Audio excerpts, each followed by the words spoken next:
continuing on the theme of finances in education, do either of you have any ideas regarding how to more equitably fund the mandates of special education? Overall, we spend about $13 billion on education. Now that's education from pre-K all the way through university level. Our state budget is about $68 billion, so it's the largest chunk, especially when it comes to just the GPR funding, general purpose revenue. That's the money that you as individuals pay as income, sales, and other taxes.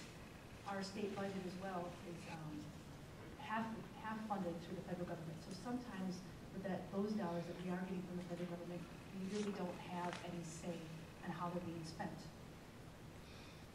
With regard to the special ed, the federal government, I believe, broke their promise on this. They don't fund special ed at what they should be funding special ed at. And the kids are the ones that are losing the most. There is one bill that we actually did try to pass this legislative session to give parents who have children with special needs the opportunity to change school districts, and it would be like a special needs grant. I know some of the school board association members did not support the bill, but I had a constituent from Burlington who wanted their child to go to school over in Elkhorn at Lakeland School. It's a very unique school. It's a special school for kids that really have special needs. And this mother was very, very, very passionate, and that's why I supported that bill, even though some of my school board members that I talked to didn't. Because I do feel that we need to change the system. And it was started a discussion. Sometimes bills don't make it through in the first legislative session. As my opponent said, we don't have a lot of, we didn't have a lot of open discussion this year. I don't think that's true, because even under Act 10, we had 60 hours of debate in the Assembly on one piece of legislation. We've never had that much debate on any piece of legislation in anybody's recent memory. So, for myself, I think talking to constituents is very important, so that's why I did support the special needs scholarships. Representative Steinbrink?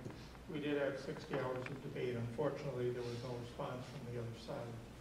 We brought forward a lot of the flaws in Act 10, showed them where the dollars were being misused, how we could make the bill better, and once again, there was no input. But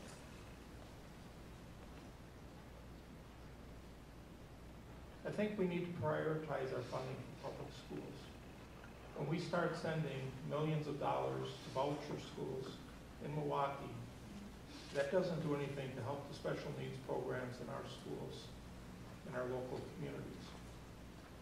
We have some great teachers in our local schools that work with these special needs children, but yet we deny them the resources.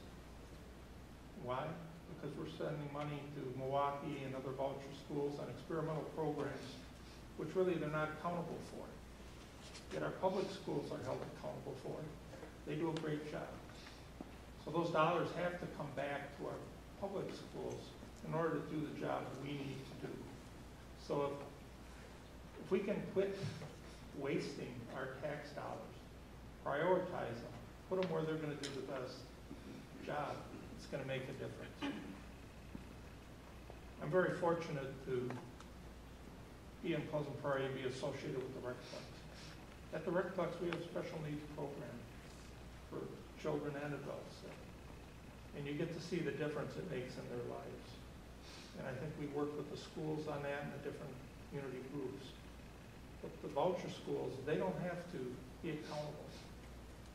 And I think that makes a big difference in how our dollars are spent, and really doesn't fill that gap of dollars we need to make sure these programs work at our public schools. So I think we can prioritize on funding, make sure it works, get it to the right places. Make sure our tax dollars come back to our schools. Make sure they come back to our local communities and make the difference that they were intended to do. The state took in $1.1 billion more this year. Amazing, most tax collected in the state's history. But yet, they couldn't find the money to fund education. And I think that's